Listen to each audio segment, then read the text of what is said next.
Hello అండి, welcome back to our channel. మన ఛానల్లో చాలా రోజుల గ్యాప్ తర్వాత ఒక లాంగ్ వీడియోని పోస్ట్ చేస్తున్నాను. ఈ వీడియో మార్నింగ్ 6 కి తీసాను. మిల్కీ మా ఇంటికి వచ్చి 1 ఇయర్ పైనే అవుతుంది. ఈ 1 ఇయర్ లో మిల్కీని బయటికి తీసుకెళ్ళినప్పుడు తప్ప ఏ రోజు కూడా తన మెడకి బెల్ట్ కట్టింది లేదు. కానీ ఈ రోజు మాత్రం ఇది చేసిన పనికి జాను చైన్ వేసి కట్టేసింది. ఎందుకంటే ఎప్పుడు తినిందో ఏమో తెలియదు, కానీ బయటన్న చెత్తంతా తినేసినట్లుంది. నిన్న నైట్ అంతా వామిటింగ్ చేసుకుంటూనే ఉండింది. వామిటింగ్ చేసుకున్న ప్రతిసారి ఎండిపోయిన ఆకులు గడ్డి బయటకు వస్తున్నాయి. ఇంకా దీని వల్ల నైట్ అంతా జానుకి నిద్ర కూడా లేదు. అందుకే బెల్ట్ తో కట్టేసి ఈవినింగ్ తన స్కూల్ నుంచి వచ్చే వరకు బెల్ట్ తీయకూడదని చెప్పి మరీ స్కూల్ కి వెళ్ళింది. లంచ్ కోసం పులిహోర వంకాయ ఫ్రై చేయమంటే అవే చేసి పంపించాను. టిఫిన్ కి కూడా అదే తినేస్తానని చెప్పింది. తను స్కూల్ కి వెళ్ళిపోయిన తర్వాత ఇల్లంతా సర్దేసి నా కోసం గ్రీన్ టీ చేసుకుంటున్నాను. నాకు మొదటి నుంచి కాఫీ టీ అలవాటు లేదు. ఇది కూడా 6 ఇయర్స్ నుంచి అలవాటు చేసుకున్నాను. ఎప్పుడైనా కాస్త హెడేక్ ఎక్కువగా ఉంది అనిపిస్తే ఇవి చేసుకొని తాగుతాను. ఇంటి దగ్గర ఉన్నప్పుడు తెలియదు, కానీ ఎవరింటికైనా వెళ్ళినప్పుడు మాత్రం ముందుగా నన్ను అడిగేది టీ తాగుతావా కాఫీ తాగుతావా అని.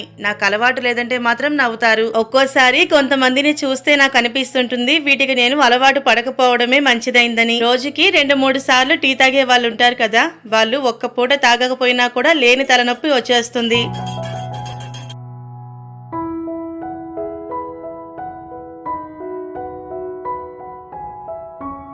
ఉదయం వంట చేసిన గిన్నెలు ఉన్నాయి కదా, అవి తోమేసి స్నానం చేసి దీపారాధన చేసుకున్నాను. ఇంట్లో తులసి మొక్కలు ఎక్కువగా ఉన్నాయి. కొన్ని కోసి మాల కట్టి పటాలకి వేశాను. దీపారాధన చేసుకున్న రోజు ఇంట్లో చాలా పాజిటివ్ గా అనిపిస్తుంది. కానీ నాకు రోజు కుదరదు, వీలు పడినప్పుడే చేసుకుంటుంటాను. ఇవాళ బ్రేక్ఫాస్ట్ కోసం ఇడ్లీ పెట్టాను. జానుకి ఇడ్లీ అంటే అంతగా ఇష్టం ఉండదు, అందుకే పులిహోర తింటానని అదే తీసుకెళ్లింది. నిన్న రాత్రి పిండి గిన్నెలో వేసినప్పుడు కొంచెం గ్యాప్ ఉన్నింది. పొంగుతుందని మాత్రం అనుకోలేదు. కానీ మార్నింగ్ చూసేసరికి గిన్నె పై వరకు ఇడ్లీ పిండి వచ్చేసి నాకు ఎప్పుడో ఒకసారి కానీ ఇలా పిండి పొంగదు. సేఫ్టీ కోసం గిన్నె కింద ముందుగానే ప్లేట్ పెట్టి ఉంచుతాను. ఈ రోజు ఇడ్లీకి కావాల్సిన పిండి వరకు గిన్నెలోనే ఉంచేసి మిగతాదంతా ఒక బాక్స్ లోకి తీసి ఫ్రిడ్జ్ లో పెట్టేస్తాను. మా వారికి జానుకి ఇడ్లీలంటే అంతగా నచ్చదు, కానీ నాకు మొదటి నుంచి ఇడ్లీలంటే ఇష్టం. నిన్న కూడా దోశ కోసం మినపప్పు నానపెట్టమంటే నేను వాదు కొద్దీ ఇడ్లీకి వేశాను. అంత ఇష్టంగా చేసుకుని తినడానికైతే బాగానే తింటాను, కానీ ఇడ్లీ పెట్టిన గిన్నెలు కడగడానికి మాత్రం ఎక్కడ లేని కష్టము బాధ వచ్చేస్తుంది. పిండిలో సాల్ట్ కుకింగ్ సోడా కొద్దిగా నీళ్లు వేసి కలిపాను. ఇడ్లీ బ్యాటర్ అనేది మరీ గట్టిగా కాకుండా కాస్త లూజ్ గా ఉంటేనే ఇడ్లీలు మెత్తగా వస్తాయి.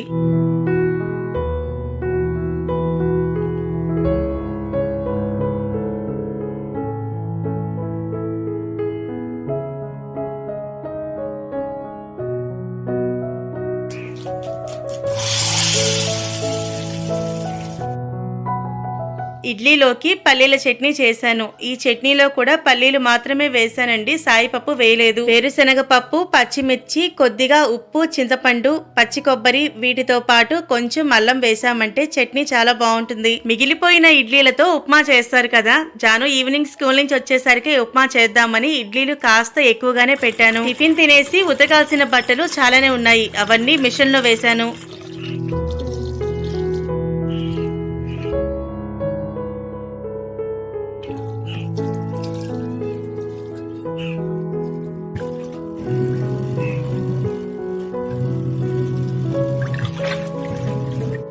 బట్టలు ఉతికి ఆరేసేసరికి 11 అయిపోయింది. ఇంకా ఆఫ్టర్నూన్ లంచ్ లోకి మాకు కూర కావాలి కదా, అందుకే బీరకాయ కర్రీ చేస్తున్నాను. జానుకి లంచ్ బాక్స్ పెట్టాలి కాబట్టి ఉదయాన్నే లేచి వంట చేసి తనని పంపించేస్తే నాకు చాలా వరకు పని తగ్గినట్లే ఉంటుంది. కానీ తన వరకు ఒక రకం వంట చేసి పంపించి తర్వాత మా కోసం సపరేట్ గా చేసుకోవాలి అంటే మాత్రం ఏ కూర చేయాలో కూడా అర్థం కాదు. పైగా ఉదయాన్నే లేచి తన కోసంగా ఒకసారి చేయాలి, మళ్ళీ మా కోసం మరొకసారి ఆఫ్టర్నూన్ చేసుకోవాలి. ఈవినింగ్ టైంలో స్నాక్స్ అంటూ ఏదో ఒకటి చేస్తూనే ఉంటాను. మళ్ళీ నైట్ కి చపాతీ కావాలంటే చేయాలి. మరి వంటింట్లో ఇన్నిసార్లు వంట చేయాలంటే చిరాకేస్తుంది. అదే ఉదయాన్నే వంట అయిపోతే చాలా రిలాక్స్ గా ఉంటుంది, రెస్ట్ కూడా తీసుకుంటాను కాబట్టి ఈవినింగ్ చేయడానికి ఓపిక ఉంటుంది. ఇకపోతే బీరకాయ కూర చేస్తున్నాను కదా, దీని ప్రాసెస్ ఏంటో చెప్తాను. బాండలిలో కొంచెం నూనె వేసి నూనె హీట్ అయిన తర్వాత ఆవాలు, జీలకర్ర, మినపప్పు, దాల్చిన చెక్క, లవంగాలు, కట్ చేసుకున్న ఆనియన్ ముక్కలు వేసి కలపాలి. ఉల్లిపాయ ముక్కలు వేగిన తర్వాత కట్ చేసుకున్న టమోటా, కొంచెం ఉప్పు వేసి మూత పెట్టి కాసేపు మగ్గనివ్వాలి.